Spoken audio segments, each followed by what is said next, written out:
Welcome to Not Your Ordinary Parts, a podcast where we talk about hard things associated with the human experience with the goal of increasing awareness, growth, and healing. You may hear information from professionally licensed therapists, life coaches, healers, authors, doctors, etc. This information is not medical advice or therapy and is not meant to replace actual therapy or instructions given by a doctor or a personal therapist. I'm your host, Jalon Johnson. My guest today is Sacha Mardou. Sacha is a graphic novelist, artist, author, and storyteller whose work explores mental health, memory, personal transformation, and the power of visual storytelling. Sacha's latest book, Past Tense, isn't just a memoir, it's an unflinching and deeply personal journey through therapy, trauma, and healing. With raw honesty and stunning visual art, Sacha guides readers through the experience of confronting the past, breaking cycles, and learning to rewrite the story we tell ourselves about who we are. For Sacha, art and therapy aren't separate. They're two sides of the same process, and her artwork has become a medium for exploration, emotional truth, and transformation. Through her story, she creates space for connection and self reflection, not just for herself, but for anyone who's ever struggled with their inner world. Sacha's work invites us to see creativity not just as exploration, but as a tool for healing, for making sense of the past, finding meaning in the present, and moving forward with more clarity and self compassion. So, Sacha, welcome to the show, and thank you so much for being my guest. Oh, thank you, Jalon. It's really nice to be here. I'm glad to have you. And also, I gave a brief introduction, but so that the audience can get to know you a little bit better, would you mind giving us a little bit of background about yourself and how you got to who and where you are today?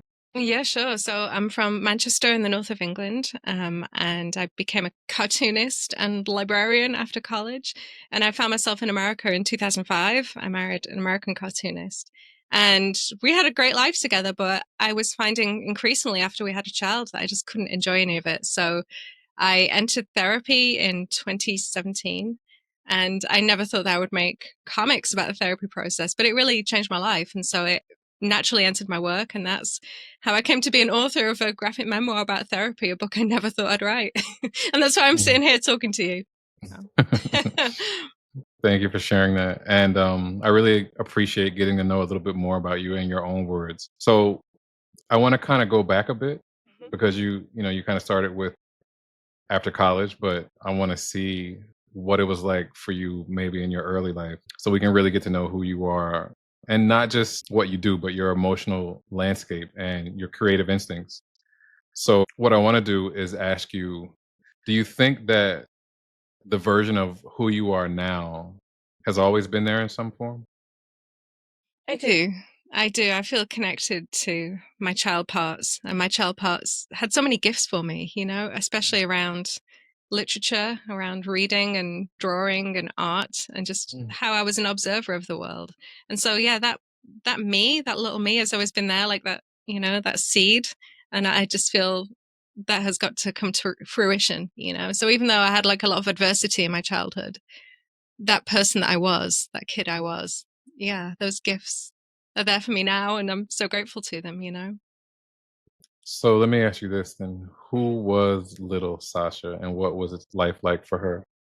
hmm So some of my earliest memories are of my dad like beating up my mum. Like he would go out and get drunk and come back and be physically violent towards my mum.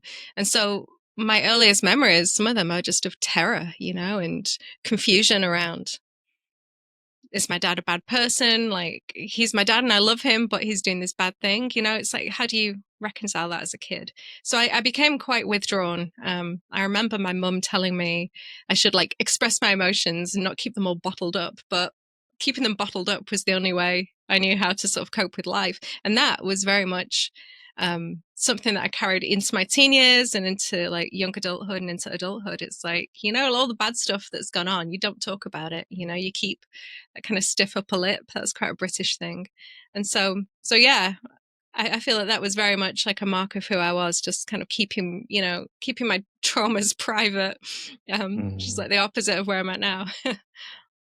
Thank you for sharing that. Also, I'm sorry that you had to deal with that at such a Thank young you. age. Yeah.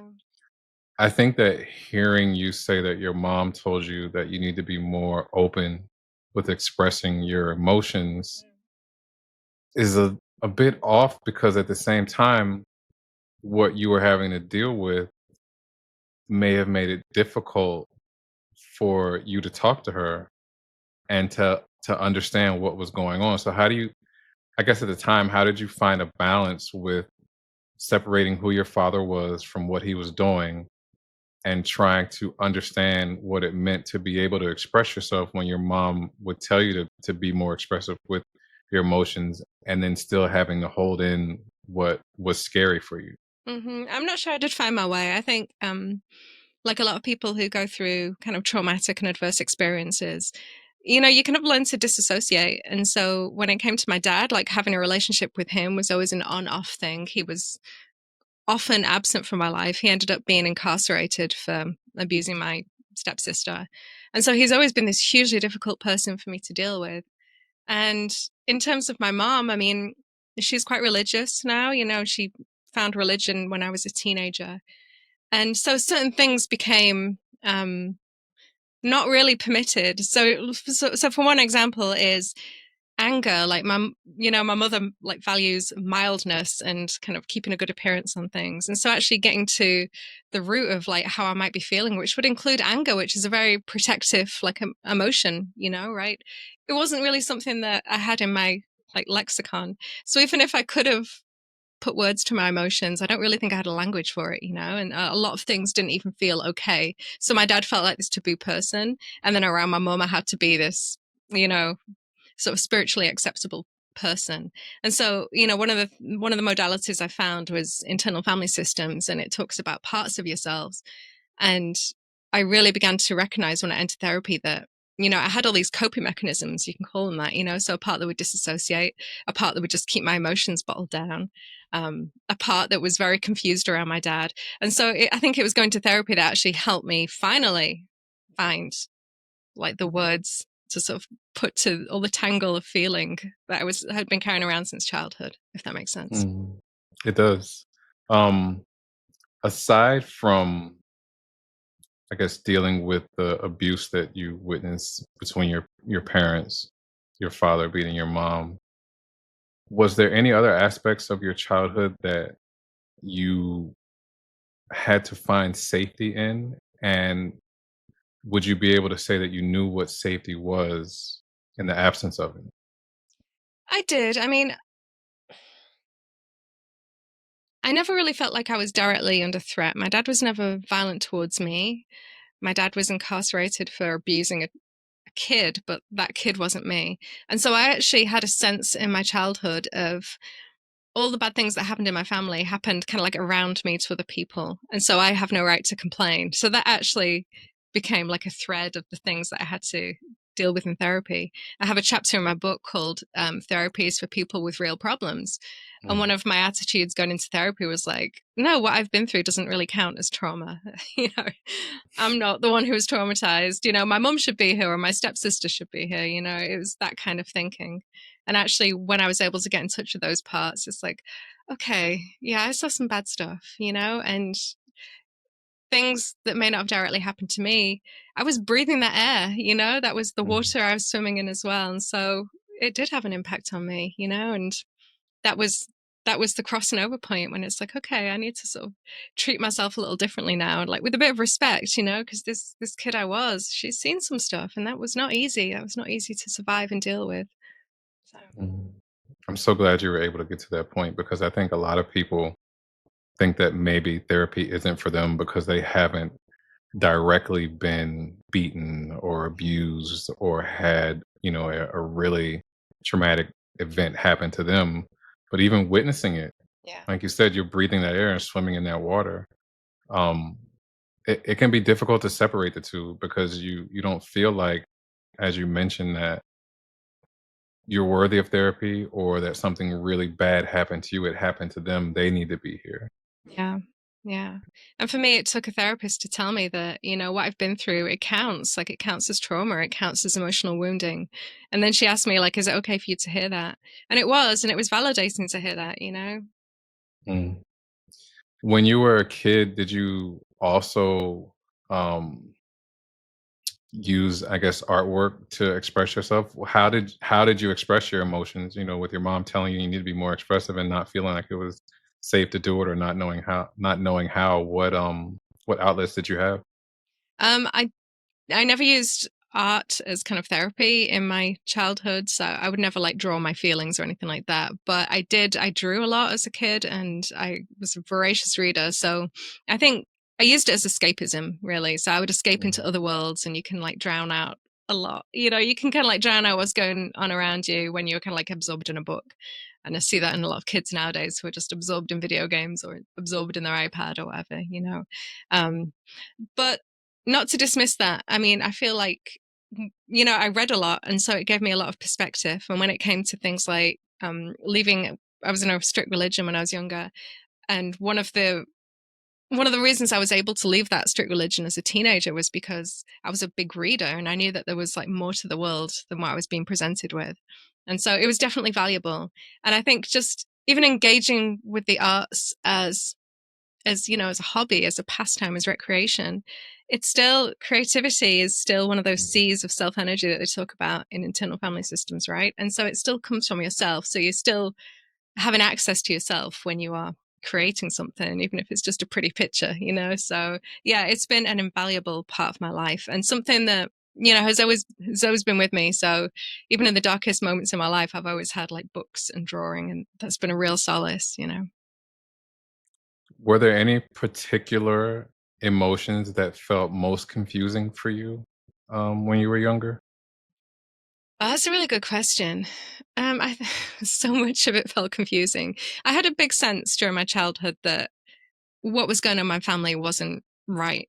I had like a lot of, I would say I had a lot of like heteronormative friends who would have, like a mom and a dad, and Mhm. they would have like dinner at the table. And it was like lots of, just like kind of like healthy regularity that kind of wasn't really there in my family. And so I kind of knew that stuff wasn't right in my family. And I would kind of like find that kind of in other people, in other people's parents and stuff. So, yeah, that's, I, Are there I'm, any Go ahead. I'm trying to think if there's a specific emotion that felt confusing to me. I mean, I already touched on anger, and I think Mhm. I really had trouble accessing anger and feeling entitled to anger. And when that did arise for me in therapy, I actually talk about that in my book. There's a scene where I investigate my mother was like sexually abused when she was a teenager. And I explore that in my book, like with her permission, and I explore it in therapy. And I really kind of get to the emotions that were behind that. And I felt such anger towards my mother's like perpetrator. And it was like the first time I think I'd ever experienced rage in this safe way with a therapist who was encouraging me to like touch those emotions and feel it. So that was quite a powerful moment that I did want to capture in the book. And I capture it with like orange and red watercolor, like coming out like a balloon. And that's really how it felt. They talk about seeing red, and I really Mhm. saw red that day. And it was so freeing. I left therapy that day and felt like a real human being, like I'd touched this missing part, this missing emotion that I was entitled to. I was entitled to my anger. So that was a huge one. Hearing you say you were entitled to your anger sounds very validating and Mhm. appropriate. And also, I think that as children, when you are in a family system that has some dysfunction or isn't really safe, anger can be seen as you being disrespectful or ungrateful, so many things other Yeah. than appropriate. Because you didn't get an opportunity to have a healthy relationship with anger when you were younger, how has that changed now that you understand that there can be healthy anger and that it can be appropriate? I'm able to recognize it is the start, because even though I wasn't openly um, acknowledging that I was angry, it would come out in other ways. And so I'd feel annoyed, I'd feel pissed off, I'd feel, kind of like spiky towards something or someone. And actually just being able to, like, I'm angry. Like, this person has made me angry. And then instead of flaming at them, because that's not the point, that's not what healthy anger is, but it's actually being able to recognize it and go, I'm feeling this. And like, let's dig into it. I've got like an example is like, I have a next door neighbor who's got a really like rude obnoxious dog that she just lets bark at me when I'm out doing yard work. And I'm so scared of that dog. And it really, it just activates my nervous system. I can just feel my fight or flight kind of like rising. And I get really angry at my neighbor over it. And I was actually able to dig into that. And it's like, okay, why does her attitude, because she's not going to change, like she's not going to call the dog off, whatever. So it's like, okay, I have to work around her to do my yard work when her car's not there and she's not going to let the dog out. Okay, I can do that. But let's dig into this. Like, this makes me so mad. It's like, yeah, I feel unsafe. And like, what else is going on in there? And I was able to tap into the fact that, I've got an aunt who was kind of like verbally abusive, who would get like so angry, and she terrified me. And I was actually able to do quite a lot of healing about that by tapping into like how angry my next door neighbor made me. And so it's useful, like, once you can kind of like recognize that you're triggered, like I don't have to sort of like write an angry letter to my next door neighbor. I can actually use that in my own like self-development. And now I've found a way to work around my neighbor. It's like, okay, it's just how she is. It's kind of her problem, right?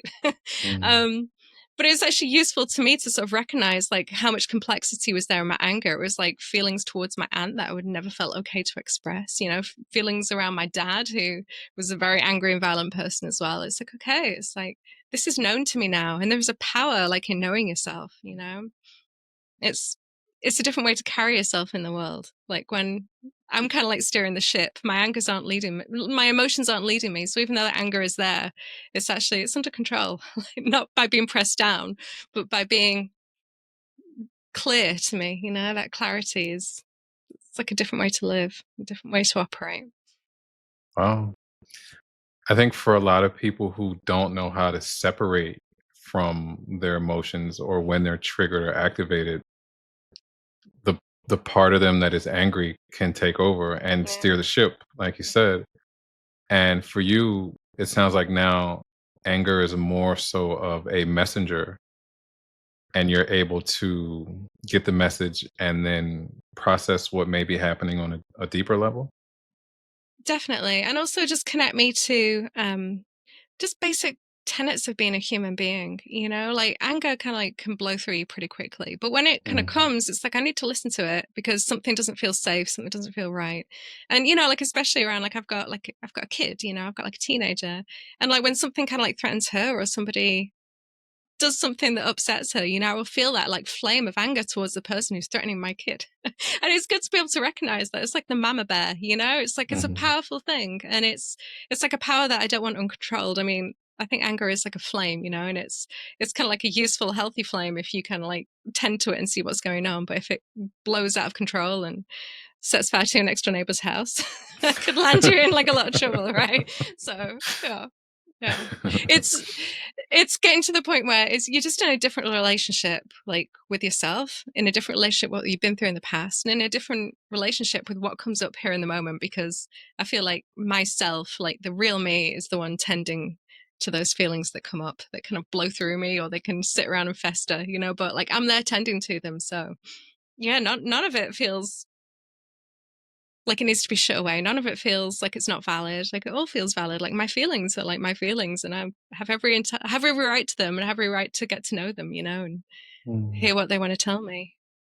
That's huge to be able to be in that space, to recognize that and to feel your feelings and to not have to avoid them, especially coming from, a place where maybe feeling your feelings was unsafe, or you were invalidated for having feelings, or you having big feelings made others who didn't know how to feel their feelings uncomfortable. Yeah.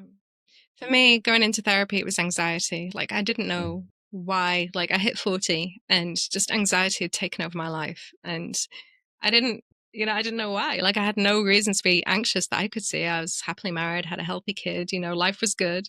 And yet, that anxiety was kind of the portal. And what's interesting is once I got into therapy, we never directly addressed the anxiety. The anxiety turned out to be like a secondary emotion. It was all the other stuff that really needed tending to, Once I did that and got more confident and more skillful at navigating what I was feeling, the anxiety sort of went away on its own. That's kind of magical to me still. I still marvel over the fact that I don't really do anything to fix the anxiety. It just, you know? Wow. Yeah. Are there any moments from childhood that you still struggle with, or that, maybe when you have some anxiety or anger, kind of show up still that maybe you haven't maybe gotten to the bottom of yet? The most recent one, and I feel like I have been getting to the bottom of it, is kind of getting spiritually triggered by people. People who kind of like are very forceful about their spiritual beliefs, and being in America in 2025, there's quite a lot of that I'm noticing. But Mhm. yeah, I was noticing that I was like hanging out with this transcendental meditation teacher, and we really kind of like, I unfortunately kind of like really triggered him. He'd been meditating for 40 years and, had never kind of gone to therapy and never dealt with his past traumas. And I didn't mean to, but I kept like triggering his kind of like trauma, by asking questions about spirituality. And that really kind of like triggered me. Like when I triggered him, it's like I got really triggered by that. And I started noticing that other people who were kind of like spiritual types would really, really trigger me. And so I realized that there was quite a lot of um, wounding around kind of like spirituality, which is a teenage thing. And we did, in my time in therapy, we did touch on that. It was about how to navigate a religious person in my family, but actually like dealing with the religious trauma itself, we didn't really get to in therapy. So that is something I've been dealing with since in my own personal work. And I've got like a few support people who are kind of like helping me with that. And I've also been using creativity to dig into it as well. So that's been the main one of late. It's, Mhm. religious trauma is not recognized by is it called the DM5? I want to call it the DMV. I think it's the DM5, but it's not recognized. And yet there's so much of it, especially kind of like in America, which is like a staunchly, Christian country for the most part. And people, have fundamentalist beliefs that can cause a lot of like damage to people. And so, yeah, that's been an interesting one to dig into for sure. Mm. I think it's the DSM. Is DSM, that it? thank you. Yeah. I was trying to think of myself what it was. Um, Yeah, I know I've said DMV in the past, and that's something completely different. That's its own kind of hell, right? But, right. yeah. How would you say your relationship with your parents is now that you've done so much healing work? And are you able to be in a space where you feel safe and okay with them, even with who they are, recognizing that you're not the same person?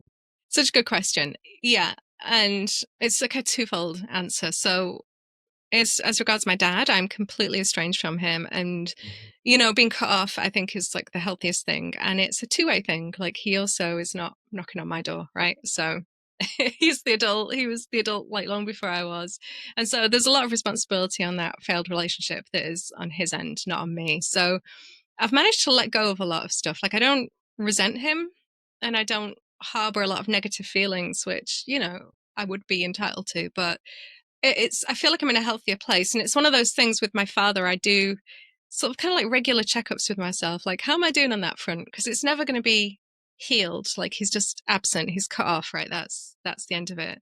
And I'm getting to a good place with it in myself. I'm getting kind of curious about what happened to him as a kid. Like, why did he become the person that he became? And so I may never know the answers to these things, but just the fact that the curiosity is there, it feels healthier than just the fact that I never used to even be able to think about him because it was just too much for me, right? So that's one side of the coin. The other side of the coin is my mum, who is very much present in my life, even though I live in America and she lives in the UK. Um, Me going to therapy has been the best thing ever for our relationship because I think for a long time I felt like she didn't accept me. I felt that, she judged me. I wasn't the daughter she wanted. And it was only in therapy that I could recognize my own lack of empathy towards her. That was kind of like a stinging Mhm. realization, where my therapist was like, okay, that doesn't kind of include empathy. It's like, wow, he thinks I'm not empathetic. And he was kind of right. I was holding a lot of judgment towards my mom, and there's like a lot of attitude about, like who she is and what she believes. And when I was able to sort of like work through my kind of reactivity and just kind of like be gentle with her, But it started with being gentle with myself. Our relationship is so different now.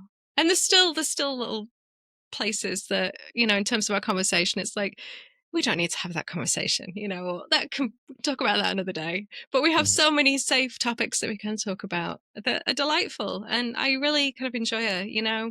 I've actually had dreams about parts of my mum.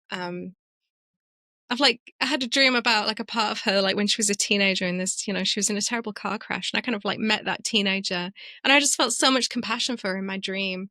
And I know that my mom has all these parts of herself that she's never been taught to take care of herself, to take care of. Mhm.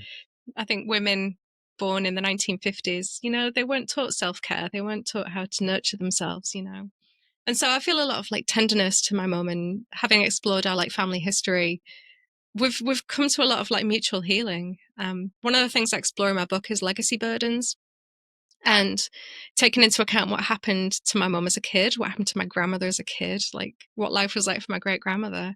And on my last visit home to the UK, my mum and I went to visit the graves of all those ancestors. And it was so meaningful, like those people are not just skeletons in a cave. They're real life stories for me now. And it felt so alive and vivid. And, that there were still those stories still mattered. They were part of me because, through creativity, I'd made them alive. And so, yeah, this book, I mean, in the book, I talk about my relationship with my mother, and it is for real. Like, we're in such a different new place together now, and it's delightful. It's really wonderful. It was a long Hmm. answer. Sorry. Oh, you don't have to apologize for that. I think anybody can go from a place of a difficult relationship to being able to say delightful.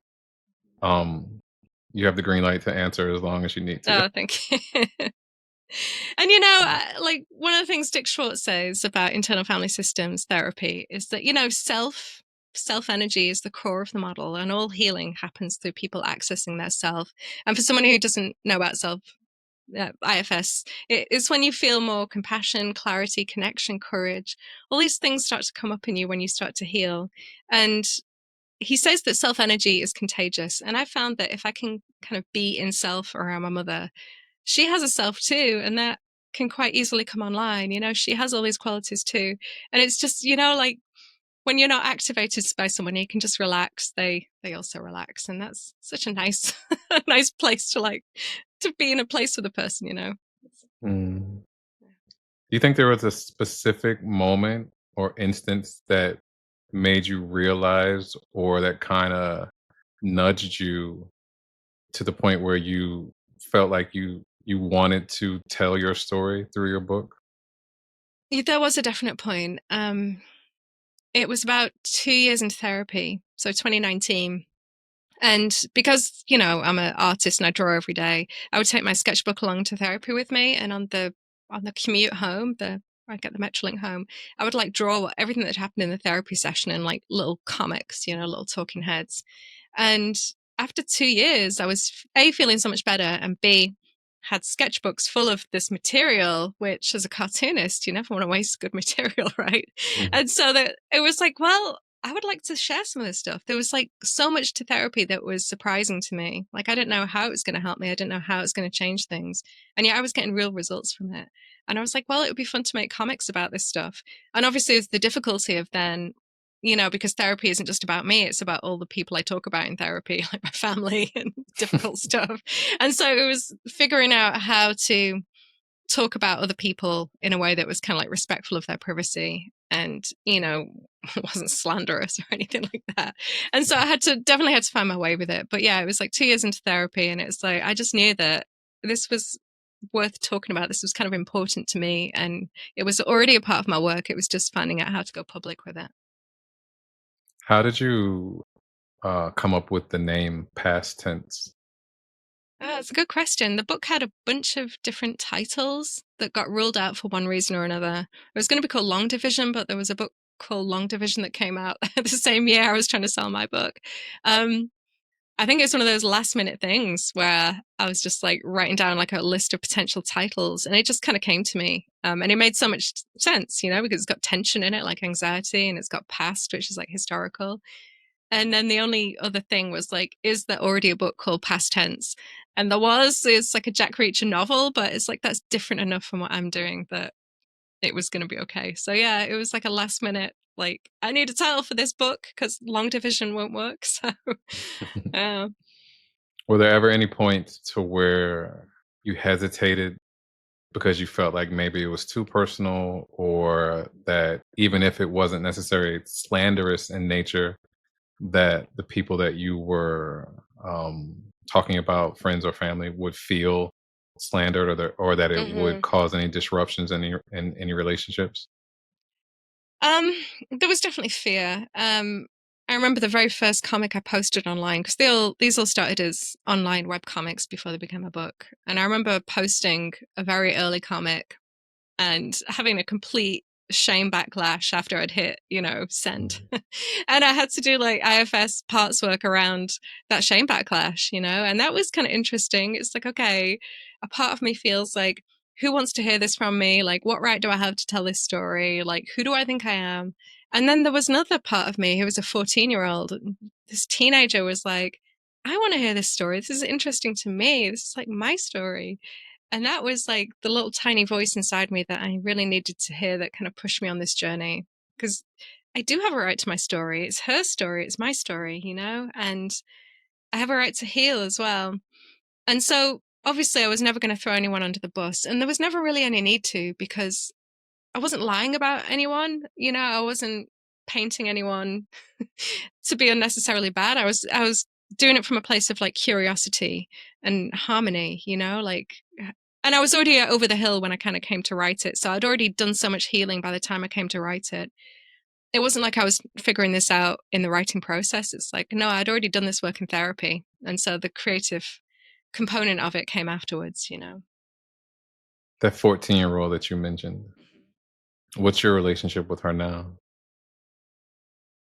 I feel like so many of my parts kind of like just kind of like grew up or would get unburdened in session, and I'd never really hear from them again. Mm. Um, it's kind of a magical process. Some of them just like kind of like grew up and just became me. Some of them are still there as like little people that I can kind of go visit. It's like, hey, what does that little witch part of me think?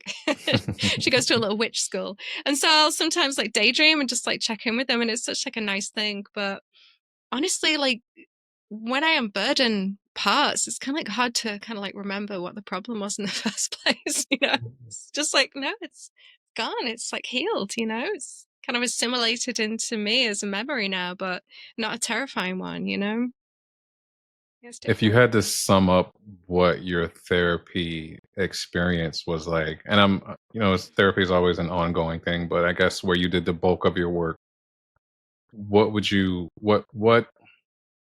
few words would you use to describe what it was like for you? Yeah, I had this idea that, you can't change the past. So what's the point? And what I found was that you were changing your relationship to yourself. And so I'm in a good relationship with me and all my parts now. I'm in a Mhm. good relationship with my past. And so that is kind of priceless. Like therapy was expensive, and it's a privilege. But what I found in there, you cannot put a price on, because it just got me in tune with the real Sacha. And I love being her. She's a fun Mm. place, fun person to be. That's so nice to hear. Thank you. So, being that you feel that way about therapy, and it was such an extensive process for you having to work through so much, what was it really like for you to translate your therapy experience into such a personal graphic novel that you were sharing with the world? Because I've been making webcomics and I'd had to kind of write my story out like over and over again. When you sell a book deal, you have to basically write a treatment of your story, and you have to like write a script of your story, and it has to go through rounds of edits with your editor, and it has to get approved before you can draw it. So when I came to finally draw my story, it was like, I know my therapy so well. Like I can be my own therapist now because I got all this. Um, so yeah, that it felt fine. Like it felt truly healed. What was surprising to me was that I talk about legacy burdens and like what happened to my family. I feel like as I was drawing that, I was experiencing the grief kind of for the first time, and it was surprising to me just like how much it unlocked. My so an example is my grandmother.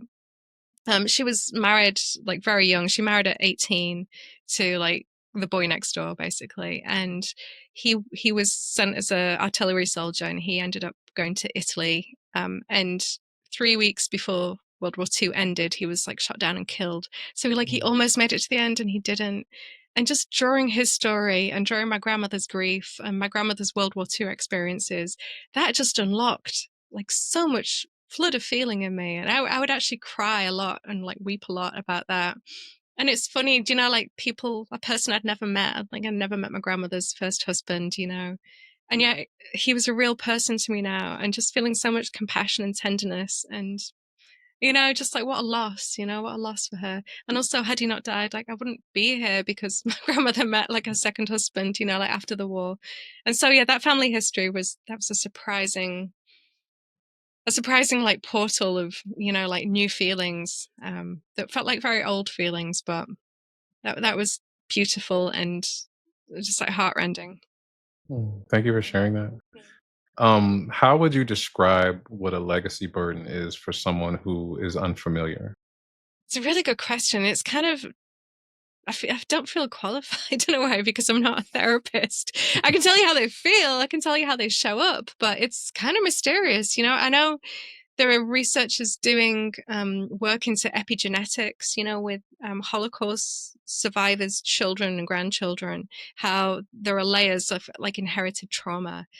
And I truly don't understand it. And I really don't understand if it's like a genetic thing or a protein thing or something. But I know it's real. Mm. The way I discovered it in therapy was I was talking about, you know, my mother, how she was in a car accident when she was 17, like a really brutal car accident. And my grandmother was 17 when World War II broke out. And when I was 17, I was kind of hospitalized. I had a really bad episode. And I mentioned this kind of came up in conversation with my therapist, and she was like, whoa, whoa, whoa. You just Mm. described like three major traumatic events that happened to you, your mother, and your grandmother at the age of 17, turning 18. And I was like, wow, what a coincidence. And she's like, it's not a coincidence. It's what we call a legacy burden. Like some kind of trauma will keep showing up at the same age until it's kind of healed, until that chain is broken. And it was fast. It felt like a little bit woo woo, you know, and I do talk about Mhm. this in the book as well. And I don't fully understand it, but I also feel that that chain of transmission is kind of broken. And I said that, you know, I can't stop something terrible happening in the world when my daughter turns 17. But what I can make sure doesn't happen is that all this unhealed trauma and this family story in a broken way that I'm carrying in my body isn't passed on to her through how I behave around my daughter. You know, she's kind of clear of that now because I've done my own work. And so Mm. that is to me how a legacy burden operates in the world. And I think if you ask a therapist, they'll give you a much better answer. But that was the nuts and bolts of how it showed up for me. Thank you for sharing that. What is it like for you being a mother? Just generally. Mhm. I mean, but with your experience with your Hmm. mom, Yeah. what you've gone through, were there things that you wanted to be in a mother? Did you dream about being a mother? Was having kids something that you know, felt strongly about? And now that you are a mom and you get to do things differently, what does that feel like? I didn't really long for kids. I met the right guy, which meant I was open to having a kid, like one Mm. kid, because I have stuff to do in life. You know, I don't want to be raising too many kids. It's a lot of work. Um, it feels like the most amazing do-over. You know, like my kid has the kind of stability that I did not have. She has like a mom and a dad who are pretty healthy and happy and like each other and laugh a lot. And our home is a happy place, you know, so I get to give that to her, which is really wonderful. And for me, it's kind of like a do over. Like my childhood parts they got to do Barbies and they got to like Mhm. have all the toys and just, you know, just like enjoy being a kid. So it was definitely, I got to vicariously relive my childhood and do it properly, like a do over through her. And I will say that it kind of like goes both ways as well. Like my mom has like got a playful side. Like my mom's kind of like me and my mom are both into like renovating dolls' houses, and so we kind of like have a lot of like connection and playfulness like through that. And so yeah, it's just being open to sort of childish stuff and to joy is really wonderful. You know? Mhm. Yeah. It sounds so. It's really heartwarming to hear you describe Thank you. that. Was there a point when you finished past tense and you felt like, okay, this is my story and I need to tell it, and you felt secure in it? Definitely. I remember like drawing the last page and just feeling like oh, I own this. Like this is like my story, and I'm totally okay and cool with it going out into the world and into being in strangers' hands, you know? Um, it feels incredible. Like it feels incredible that I got that book deal and it got like a major publisher. It's published by Penguin. And I've had messages from people like all over the world, you know, Australia and Canada and France and Germany and Sweden. People have like read my book and they've sort of seen my journey, and it's kind of like ignited things in them. People have told me that, you know, it's kind of like made them like reconnect with their therapist, or it's made them like seek out IFS, or it's made them like start journaling again. Just the fact that you can kind of connect to yourself, and my book kind of demonstrates how to do that. And that self-compassion is, you know, is that missing ingredient in our lives that just will give us so much healing. I think out of all the C's that Richard Schwartz talks about, make up self, I think compassion was the most powerful of all those C's. You know, it was the life changer. I'm so happy that you're getting people reaching out to you and letting you know how your book has affected them in a positive way. That's got to feel good. It's wild, you know, especially as a kid who grew up as like a nerdish little book kid, you know. And I talked about how books kind of were like a lifeline for me when I was a kid, you know, and to sort of like know that I've done a book too, and that complete strangers can read it but get something from it. Yeah, nothing else like it. It's amazing. You've touched on IFS a lot, and IFS is a wonderful modality of therapy, and it's kind of the theme of your book as well. What was it like for you incorporating IFS into your story as an author to tell others how they can use parts work to kind of reconnect with themselves, the parts of them that may have been exiled or show up to protect them and things of that nature. That's interesting. I feel like there were parts of my book where I had to kind of like pull out and be very technical. And it's like, well, what is IFS? You know, what is parts work? What is self energy? And I had to like do these diagrams showing what it actually is. And I think, but that can only do so much, because until you sort of see it or experience it in action, it doesn't really quite make sense.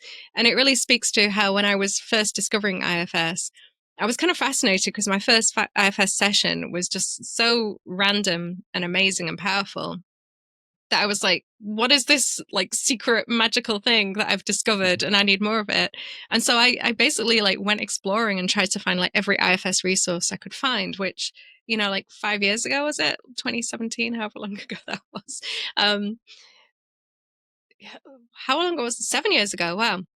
So it was kind of like limited to resources for therapists. And so I'd be reading books for therapists that weren't necessarily like directed at a general audience, you know, therapy clients. Um, and so I basically got to make the book that I kind of wish I had, you know, Mm. one that actually shows you what an IFS therapy session looks like. And so I'm glad I was able to do that. One of my main concerns when I first began making IFS comics was I didn't know if it was like this copywritten secret process that I wasn't allowed to like, you know, put in my work. And I was really nervous about that. And I just did it anyway. And I did hear from Richard Schwartz, like I got to meet him, and I was so scared that he was going to say like, okay, I'm taking you to court. And instead he said, you know, thank you for helping put IFS out in the world. It was such like a generous attitude. And so, yeah, all my fears around that didn't really come to anything. So yeah, no, it's been wonderful to use IFS and just like show how it works in one person. And as a cartoonist, I will add that when you're just drawing talk therapy, it's like you and your head and then the therapist's head and a speech bubble. And it gets kind of repetitive. But when you can start drawing all the parts coming out, it really starts to like get more fun to draw. So like on many levels, it's been like a great experience.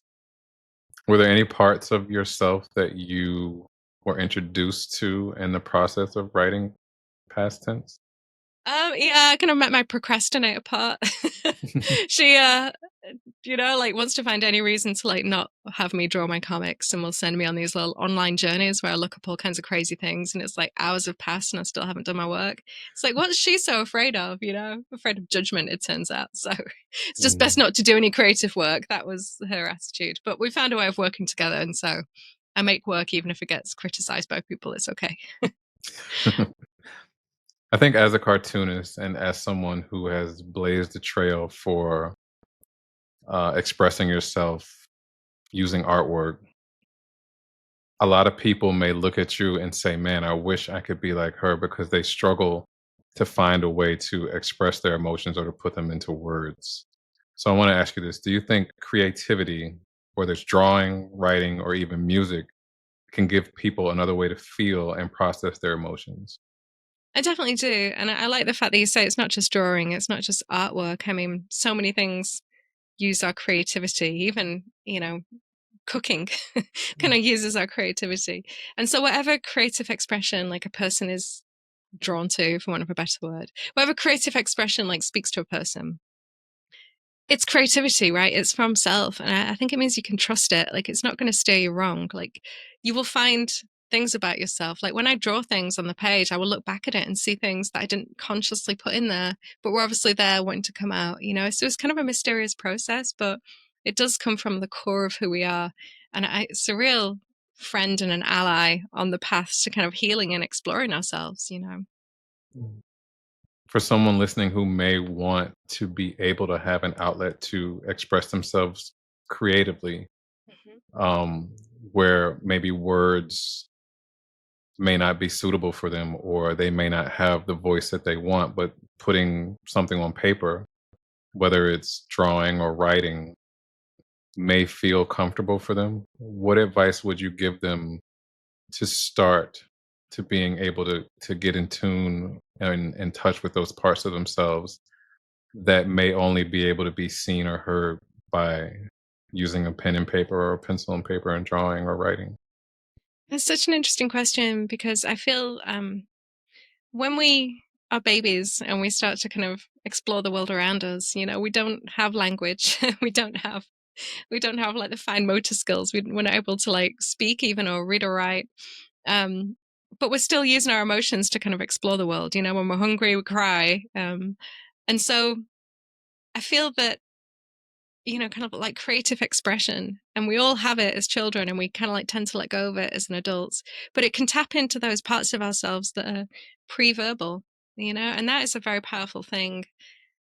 It's not something to be scared of. I feel like people get very hung up and scared about creativity because it's like, oh, I'm no good at this. Like, I'm not an artist. This isn't for me. I'll get judged. All these things can be part of that, and people run into that.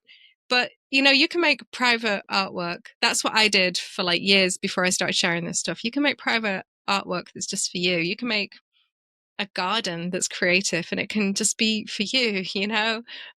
We do this to kind of like nourish ourselves and to kind of get in tune with who we are. And it's just playfulness also comes into it, and like I said, it does come from who you really are, so you can trust it. Like, it's not anything you actually have to be afraid of. We have such gems and gifts inside of ourselves, and I feel like creativity is a really fantastic way to mine that and find those parts, find those wonderful parts of ourselves that have so much light. Thank you for sharing that. What do you hope anyone who reads past tense gets from what you wanted to share? I think just that hope that there is another side to kind of what ails us, what hurts us. There's another side to kind of pain and grief and loss and trauma. And also, like what I mentioned earlier, like I think out of all the C words, compassion was the most powerful one for me during my healing journey. And that self-compassion, we can access that, and that can just be the point from which we move forward. We move forward with our healings, we move forward with how we interact with other people. It's through tending to ourselves. So that would be my hope. The fact that it's possible, and we're not stuck with ruminating anxious thoughts. Like, I'm so glad I'm not that person anymore that was just living in like constant like reactivity. It was exhausting. And Mm, so there is a lot of peace to be found on the other side of that journey. It takes work mm. and it's hard, but it's also kind of simple. The formulation is kind of simple. It's self-compassion, it's self-love. 20, 30, 40, 50 years from now, Mhm. when people hear about your work or maybe pick up your book, what is it that you hope people are saying about what it was that you wanted to show the world about healing, and what is it that you want to be known for? I would take it a little bit simpler than that. Like, if my book is still read in 30 years' time, that would be amazing. I'm not banking on it. One of my favorite therapy writers is Irvin Yalom, and he talks about his life and work and what he hopes to leave as a legacy. And he talks about rippling, the energy of who he was, and the compassion that he brought to his clients, and the sort of the authenticity he put in his books. Like, he just hopes that that will ripple, and that we can be more fully human. And so, that's the journey I'm still on, is like, how do I become more fully human? And I use creativity to kind of explore that, and the stories that I tell. And so I just hope that some of the energy, like if somebody read my book and like went to therapy and started treating people like and themselves like more kindly, that's the kind of energy that I would love to kind of like ripple from it. There's Mhm. so much goodness in us, and it's just kind of clouded by parts and by kind of trauma and by all the crap we've been through. But when we can like work through that with love, it's we don't need to sort of we don't need to sort of be so reactive to other people. And it will make a different world. We sort of clean, the water around us in this fish tank we're swimming in will be a little bit more oxygenated and cleaner and nicer for everyone else to swim in. So yeah, that's the hope, just rippling, some good energy. Mhm. Yeah. Thank you for sharing that. All right, last question. If you could use your platform to educate anyone who might be struggling with their mental or emotional health and might be uncertain of how or where to start, what would you say? Now that it's like a really personal, individual thing, and I think a lot of people will try therapy and either meet with a therapist that doesn't jive with them or encounter a therapy model that doesn't work for them. And you can give up and be like, well, therapy is not for me. I've been there, I've tried it didn't help. There are so many different therapy models. IFS is just one of many. EMDR is incredible. I work a lot with like Virginia Satir's like family systems therapy. And so explore. It's be a self-advocate. Like, you can switch therapists, you can take your time to like find someone who really kind of gets you and is the right kind of support and help you need. But I hope you do find support, is the thing. I could not have done this alone. Like, I needed guidance and I needed the help of professionals to sort of help me connect to myself and like work through my past. So it's a combination of like witnessing and support and just training, like teaching me like how to be a human being to myself. I feel like Mhm. it was like a school for being human. And one of the reasons for doing the book is like, I know not everyone can get to therapy. It's expensive and it's a privilege, and there are limited therapists. But if the ideas from therapy, which are really good ideas, can kind of be out in the world, then I think we can all benefit from that. And so there are so many people making incredible work. Like, I really like Dr. Becky Kennedy, who has a Good Inside like podcast and book, and it's about how to connect with the parts of your kids that activate your parent parts, right? And it's like using an IFS lens. And I just feel that these are great ideas from therapy that are actually going out and being part of the social landscape. And so to be able to add to that in even like the smallest way is such a privilege and an honor. So I'm thrilled for that. And I hope people take advantage of like how many great resources there are now, like your podcast being one of them. But there's so many good resources to kind of like get information about what's going on with us. So get digging. Thank you so much for sharing that. Um, Thank you so much for doing this with me. It was such a pleasure and an honor to be able to meet you and another person who loves IFS, but the way that Yeah. you um, show your love for IFS through your artwork is just, I don't think there's anybody else doing it like you. So Oh, thank thank you you for so much. That's that. so nice. I really appreciate that. um, if people want to find you online or on social media, where can they find you? I have two websites. One of them is ifscomics.com. So that might be the easiest one. And I also have one which is Mardouville. So my name and then Ville on the end. Both of them will take you to all my social media like landing spots. So yeah. Mhm. And then your book? My book is Past Tense, and it's available anywhere you buy books online, or I think some bookstores will have it physically as well. And comic shops, don't forget to buy local. Or you can ask your library to purchase it, which is a great way of getting other people to read it as well. So yeah, lots of options. All right, Sasha. Well, again, thank you for this. Oh, Thank you for your time. Thank you for sharing. Thank you for who you are. Thank you for what you do, and thank you for how you do it. Oh, thanks a lot, John. It was a delight.